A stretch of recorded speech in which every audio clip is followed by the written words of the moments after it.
नमस्कार, बहुत स्वागत आप सभी का इस न्यूज बुलेटिन में। मैं आपके साथ राजेंद्र देव। शुरुआत लखनऊ से आ रही एक बड़ी और सनसनीखेज खबर के साथ। युवती की हत्या से वहां पर हड़कंप मचा हुआ है। 18 साल की युवती की धारदार हथियार से निर्मम हत्या की खबर आ रही है। खेत में खून से लथपथ मिला है इस युवती का शव। दुष्कर्म के बाद हत्या की आशंका जताई जा रही है। शव के पास से खून लगा चाकू मिला है। शौच के लिए घर से बाहर निकली थी युवती। वारदात के बाद लोगों में गुस्सा है, आक्रोश है। पुलिस ने शव को पोस्टमार्टम के लिए भेजा है। दुबग्गा थाना इलाके की घटना है। पुलिस तफ्तीश में जुटने का दावा कर रही है। विवेक त्रिपाठी हमारे संवाददाता हमारे साथ जुड़े हुए हैं। वो इस हत्याकांड के बारे में और विस्तार से हमें बताएंगे। बताइए विवेक, आपको क्या सूचना मिल रही है? देखिए राजेंद्र, ये मौराखेड़ा गांव है जो दुबग्गा क्षेत्र के अंतर्गत आता है। दुबग्गा जो है सीतापुर रोड पे थोड़ा सा इंटीरियर इलाका पड़ता है और हाल ही में इसको भी नया थाना घोषित किया था। यहाँ पर क्राइम ज्यादा होते हैं इस तरह के, जो सुनसान है, सन्नाटा है, खेत है, जंगली इलाका है, इसलिए यहाँ पर वारदातें ज्यादा होती है। और आज पहली बार यहाँ पर थाना बनने के बाद इतनी बड़ी घटना हुई है। एक लड़की सुबह करीब 18 साल की उसकी उम्र बताई जा रही है। वो सुबह निकली थी अपने घर से खेत की तरफ जाने के लिए। वो घर जब नहीं लौटी तब उसके परिवार वालों ने उसको कॉल करने की कोशिश की, फोन करने की कोशिश की, लेकिन फोन उसकी कॉल रिसीव नहीं हुई। इसके बाद उसकी तलाश शुरू हुई। किसी ने उधर से कोई गुजर रहा था, उसने देखा वो लड़की पड़ी हुई है खून से लथपथ और पास में एक खून से सना हुआ चाकू पड़ा है। पुलिस मौके पर पहुंची, परिवार वाले पहुंचे हैं, गांव के लोग पहुंचे हैं, भीड़ लग गई है। कपड़े उसके इंटैक्ट है, अस्त नहीं लग रहे हैं देखने से। तो संघर्ष तो हुआ है मौके पर, क्योंकि एक उसके दाएं पैर पर चप्पल नहीं है जो करीब 3-4 फुट दूरी पर पड़ी है। बाएं पैर पर चप्पल पहनी हुई है उसने। चाकू पास में पड़ी है और पत्थर से उसको भी मारा गया है, ऐसा लग रहा है। एक पत्थर जो पड़ा है पास में, उसमें फूल लगा हुआ है। तो ऐसा लग रहा है कि किसी से संघर्ष हुआ और उसके बाद उसकी हत्या की गई है। और जो जिसने वारदात की है, पुलिस मानना यह है कि वो हत्या के इरादे से ही आया था।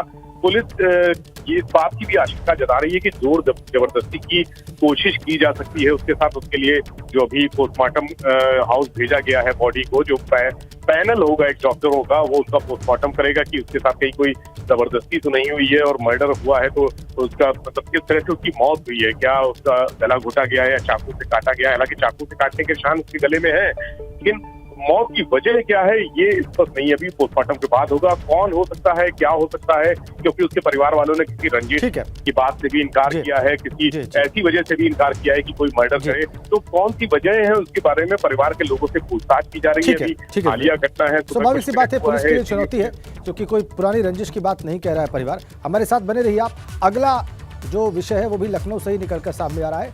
वहां पर पेड़ पर चढ़कर एक युवक ने हंगामा किया है।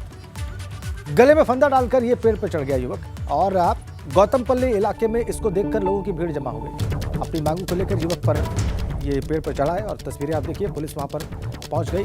पुलिस ने आरोपी युवक को हिरासत में लिया है। विवेक हमारे साथ है, वो और ज्यादा बताएंगे इस घटनाक्रम के बारे में कि युवक की मांगे क्या थी और कितनी देर तक वो पेड़ पर रहा और कैसे पुलिस ने इसे हिरासत में लिया। विवेक, देखिए राजेंद्र, युवक वहीं रहने वाला है, यानी मुख्यमंत्री आवास के पीछे की तरफ का जो इलाका है, समाजवादी पार्टी का दफ्तर और अखिलेश यादव के घर के बीच में एक कॉलोनी है मार्टिनपुरवा, वहां का रहने वाला है। और जो लोग बता रहे हैं वो ठेला वेला लगाता था, ऐसे ही जो छोटे मोटे सड़क के किनारे ठेला लगाकर खाने पीने का स्टॉल लगाकर काम करते हैं, उस तरह का वो काम करता है। और कुछ मेंटली डिस्टर्ब भी लग रहा है। कई दिनों से वो इस तरह की हरकतें कर रहा था और आज सुबह करीब 8:30 बजे की घटना है जब वो पेड़ चढ़ गया और उसने फांसी लगाने की कोशिश की, जोर जोर से चिल्लाने लगा। उसकी जो कुछ डिमांड्स हैं और वो डिमांड्स को लेकर चिल्लाने लगा और उसको सूचना पाकर, चूंकि गौतमपल्ली थाना भी वही है बगल में, बिल्कुल चंद कदम दूर पर, और जो एडीजी लखनऊ जोन है वो भी वहीं पर बैठते हैं गौतमपल्ली थाने के बगल में। तो इतनी वीआईपी इलाके में इस तरह की जब हरकत हुई, लोग इकट्ठा हो गए, लोग वीडियो बनाने लगे, सोशल मीडिया पर तुरंत वायरल हो गया। पुलिस मौके पर पहुंची और उसको इसी तरह से समझा बुझाकर नीचे उतारा है। उससे बातचीत की जा रही है, पूछताछ की जा रही है, उसके परिवार वालों से बात की जा रही है, आखिर क्या बात है, क्यों आखिर युवक इतना परेशान है। और कह रहे हैं कि एक जो उसने बात बताई है कि वो नौकरी की कहीं कोशिश कर रहा था, लगातार कोशिश कर रहा था कि कोई इसको काम मिल जाए, वो काम नहीं मिल रहा था। और भी तमाम बातें परिवार वाले बता रहे हैं, लेकिन क्या मूल वजह है, क्योंकि मेंटली उसकी स्थिति हालत ठीक नहीं लग रही है, तो पुलिस उस तरह से इंटरोगेट भी नहीं कर पा रही है जैसे करना चाहिए। परिवार वाले को साथ में रख के उसके जो भाई हैं, उसकी बहन है और परिवार के और लोग हैं, आसपास जी, के जी। जो दोस्त हैं, उनसे उनके बीच में उसको रख के एक जो ठीक है, स्वस्थ ठीक है। माहौल होता है ताकि शांति से उससे बातचीत की जाके। अभी उसकी मेंटल स्टेटस उस तरह का नहीं है, इसलिए पुलिस अभी स्वाभाविक है, बहुत विवेक ज्यादा समझा जा सकता है इस जानकारी विषय को। बहुत धन्यवाद आपका। आगे बढ़ते हैं। मुरादाबाद कमिश्नर अंजनी कुमार सिंह के घर की सुरक्षा बढ़ाई गई है। अब 14 जवान अंजनी कुमार सिंह के घर की सुरक्षा करेंगे। कुछ दिन पहले ही आजम को 3 वर्षों की सजा हुई है और रामपुर के जिलाधिकारी रहते आजम के खिलाफ उन्होंने कार्रवाई की थी। अब जांच के बाद ही कमिश्नर ऑफिस में उन्हें प्रवेश मिलेगा, कमिश्नर ऑफिस में एंट्री मिलेगी। बड़ी खबर, 14 जवान अंजनी कुमार सिंह के घर की सुरक्षा करेंगे। घर की सुरक्षा बढ़ा दी गई है उनके। जब वो जिलाधिकारी थे 2019 में लोकसभा चुनाव के दौरान, उसी वक्त वो बात हुई जिसके लिए आजम खान को सजा मिली पिछले दिनों 3 वर्षों की, और अभी वो उस मामले में जमानत पर बाहर हैं। इधर जो मुरादाबाद के कमिश्नर हैं अंजनी कुमार सिंह, उनके घर की सुरक्षा बढ़ा दी गई है। और ज्यादा जानकारी है उबैदुर रहमान के पास, हमारे सहयोगी हैं मुरादाबाद से कनेक्ट है इस वक्त। उबैदुर, हमारे दर्शकों को बताएं क्या मामला है। देखिए, मैं आपको बता दूं कि मुरादाबाद मंडल के कमिश्नर हैं Anand Kumar Singh, senior IAS officer हैं।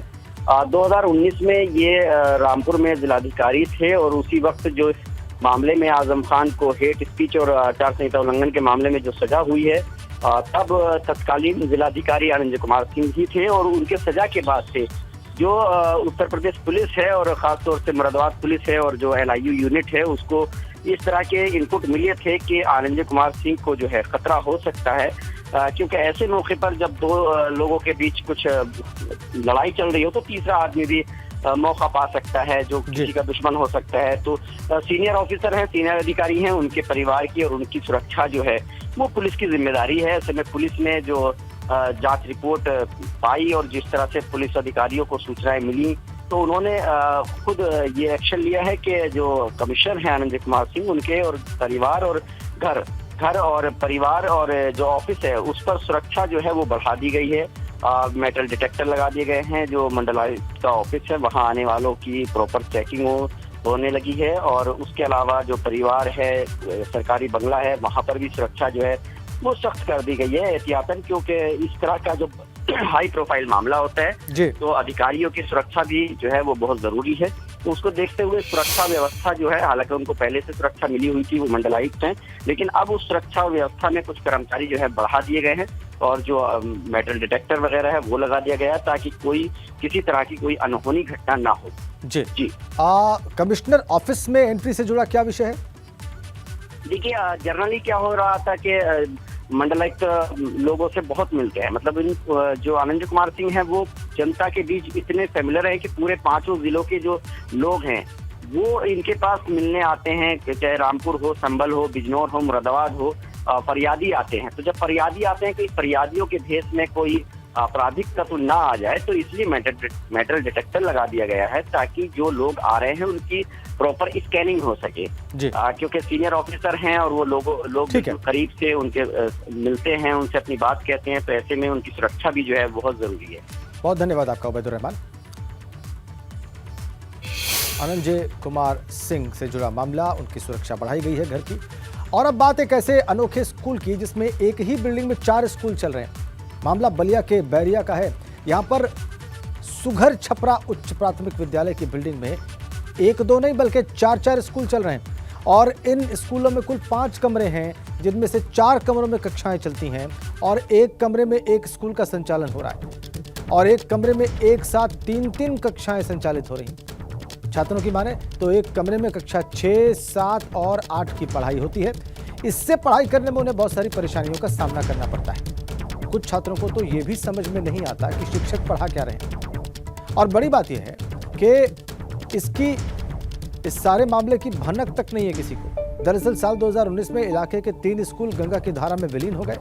ऐसे में दूसरे स्कूलों के छात्रों को भी सुघर छपरा प्राथमिक विद्यालयों में शिफ्ट कर दिया गया, लेकिन स्कूल में 4 ही कमरे होने की वजह से एक कमरे में एक स्कूल चल रहा है। स्कूल के प्रभारी प्रधानाध्यापक की माने तो गंगा से कटान के कारण उच्च प्राथमिक विद्यालय श्रीनगर, केहरपुर प्राथमिक विद्यालय और प्राथमिक विद्यालय शाहपुर गंगौली का अस्तित्व खत्म हो गया। उनका स्कूल कैंपस में ही ये सारे स्कूल अब चल रहे हैं। अधिकारियों को इस मामले से अवगत करा दिया गया है। जमीन मिलने के बाद जल्दी ही नए स्कूल भवन का आश्वासन भी अधिकारियों की ओर से मिला है।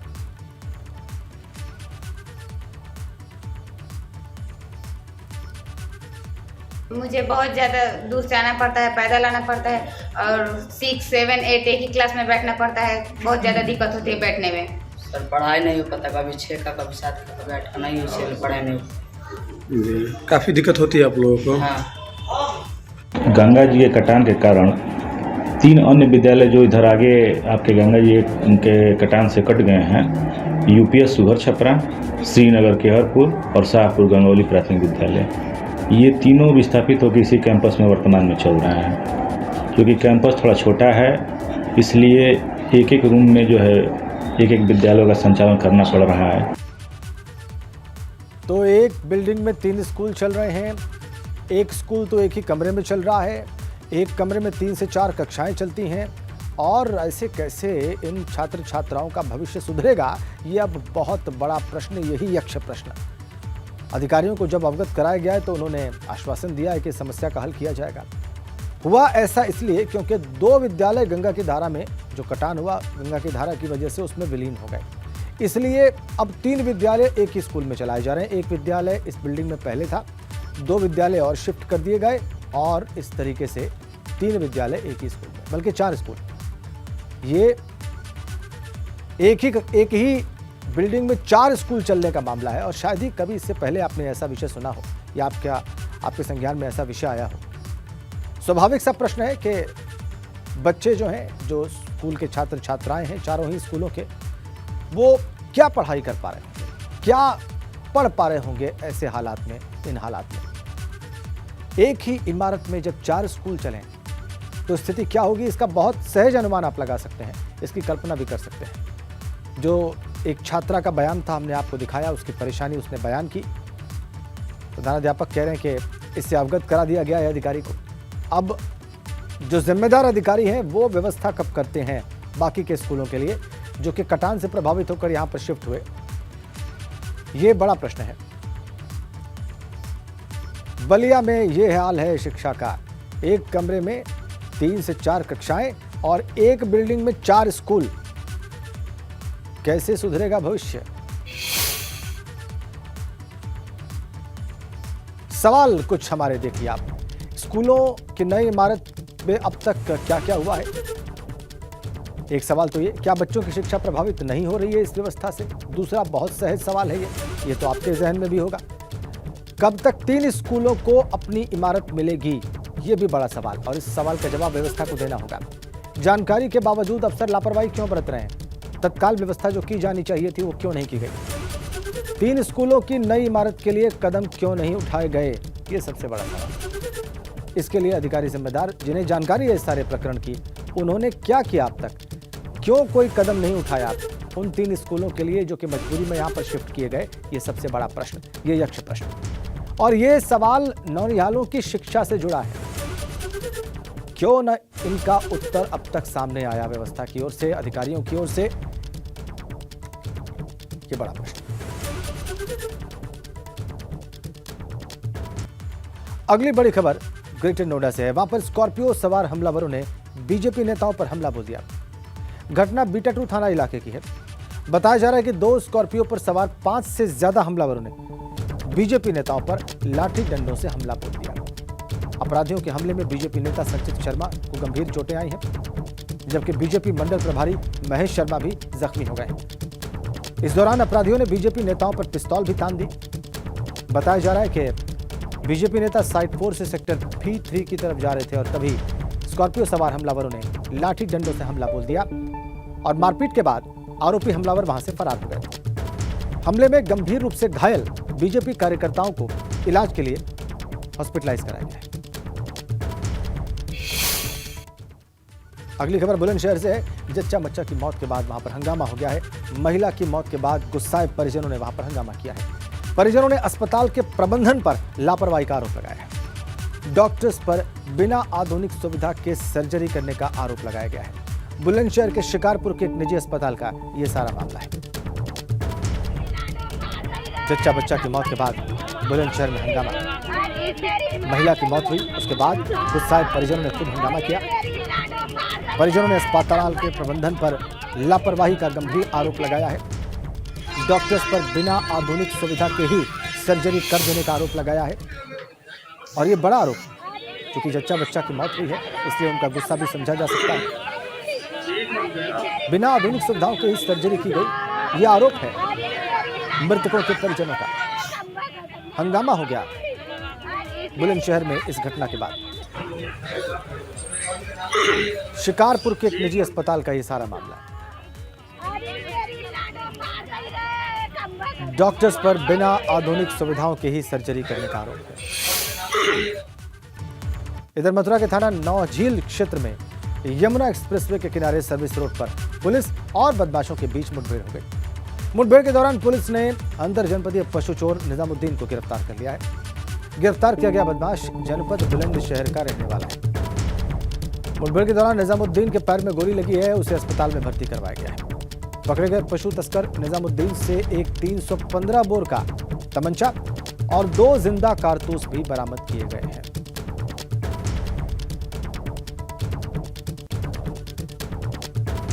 मथुरा में पुलिस और बदमाशों के बीच मुठभेड़।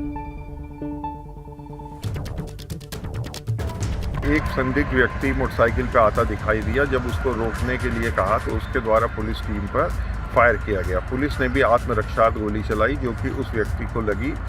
उसको नज़दीकी CSC में भर्ती कराया गया है तथा मौके से एक मोटरसाइकिल, एक तमंचा, 2 जिंदा कारतूस व 2 खाली कारतूस बरामद किए गए हैं। आगे विधिक कार्रवाई की जा रही है। पुलिस अधिकारी का बयान आपने देखा। इस मुठभेड़ के बाद पुलिस की गोली लगने से बदमाश जख्मी है और उस बाद उसको गिरफ्तार किया गया है। जैसा कि आप देख सकते हैं इस तस्वीर में, मुठभेड़ में पशु तस्कर को ऐसे पुलिस ने गिरफ्तार किया। पशु तस्कर निजामुद्दीन पुलिस के द्वारा मथुरा में एनकाउंटर के बाद गिरफ्तार कर लिया गया।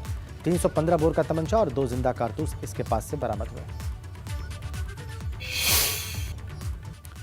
अगली बड़ी खबर अलीगढ़ से आ रही है। वहां पर बेखौफ अपराधियों ने स्कूल प्रबंधक को गोली मारी, उनकी हत्या कर दी। ये घटना गभाना थाना इलाके की है। मृतक का नाम मनोज सिंह है, जो लालपुर गांव के रहने वाले थे। बताया जा रहा है कि मनोज सिंह बाइक से अपने घर की तरफ जा रहे थे, तभी उनकी बाइक को ओवरटेक कर रहे 2 अपराधियों ने ताबड़तोड़ फायरिंग करके उनको घायल कर दिया। स्कूल प्रबंधक मनोज सिंह को अस्पताल में भर्ती कराया गया और कुछ ही देर बाद उनकी वहां पर मौत हो गई। एसपी ने बताया कि आपसी रंजिश में इस वारदात को अंजाम दिया गया है। फिलहाल हत्या के तमाम बिंदुओं पर जांच की जा रही है।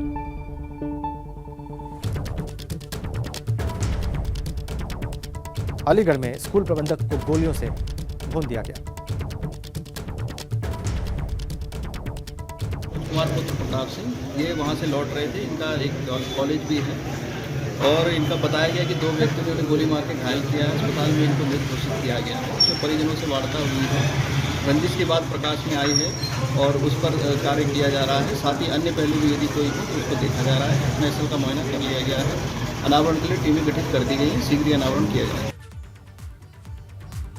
इधर गोंडा में अवैध शराब माफियाओं के खिलाफ पुलिस की बड़ी कार्रवाई। 5 शराब माफियाओं के खिलाफ गैंगस्टर एक्ट के तहत मुकदमा दर्ज किया गया है। बड़े पैमाने पर कच्ची शराब बनाकर बेचने का काम किया करते थे। जिला मजिस्ट्रेट उज्जवल कुमार के आदेश पर पुलिस ने यह मुकदमा दर्ज किया है। गोंडा में यह सब कुछ हुआ। 5 शराब माफियाओं के खिलाफ गैंगस्टर एक्ट के तहत मुकदमा दर्ज किया गया है। जिला मजिस्ट्रेट उज्जवल कुमार के आदेश पर यह किया गया। ये लोग बड़े पैमाने पर कच्ची शराब बनाकर बेचने का काम करते थे। गोंडा से बड़ी खबर। 5 अवैध शराब बनाने वाले शराब माफियाओं पर गैंगस्टर एक्ट के तहत मामला दर्ज। चलिए खबरों में आगे बढ़ते हैं। डेंगू के बढ़ते मामलों को लेकर योगी सरकार गंभीर हो गई है। सूबे के स्वास्थ्य मंत्री ब्रजेश पाठक ने जांच के आदेश दिए। प्रयागराज, लखनऊ, जौनपुर और अयोध्या में मामले बढ़ने पर जांच के आदेश। स्वास्थ्य विभाग की हाई लेवल कमेटी करेगी इन मामलों की जांच। स्वास्थ्य मंत्री ब्रजेश पाठक को कमेटी 3 दिनों में अपनी रिपोर्ट सौंप देगी और इस जांच रिपोर्ट के आधार पर आगे की कार्रवाई की जाएगी। 4 जिलों में डेंगू के मामले क्यों बढ़े, ये पता लगाया जाएगा इस कमेटी के द्वारा।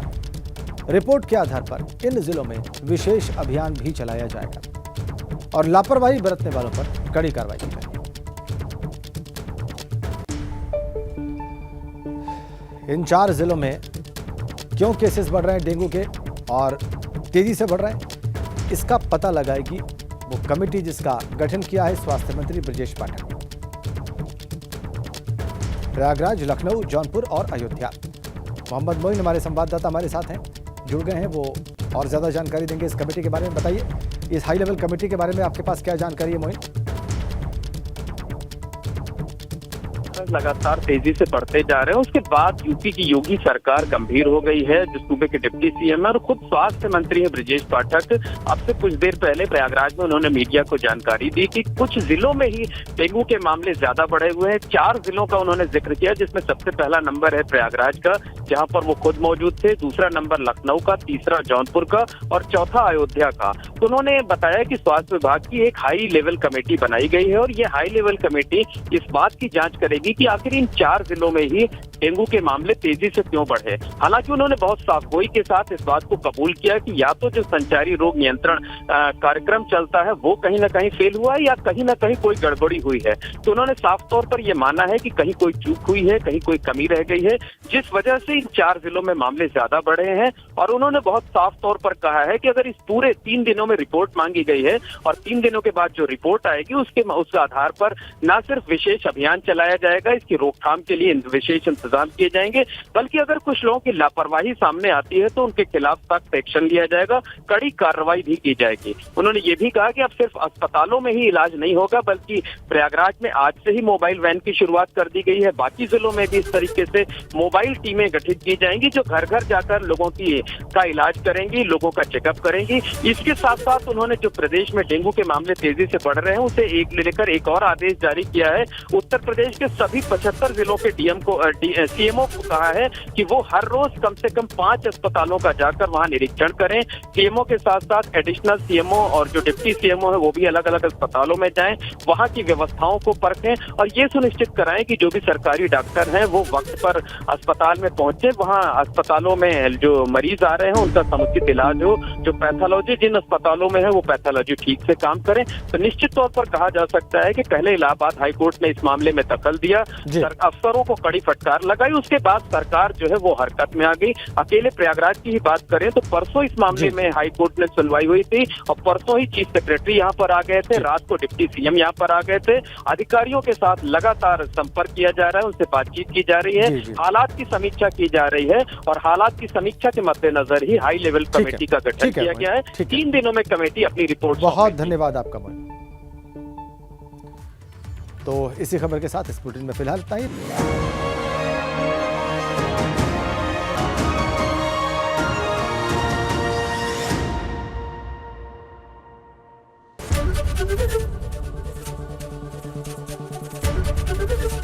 एबीपी गंगा, खबर आपकी, जुबान आपकी।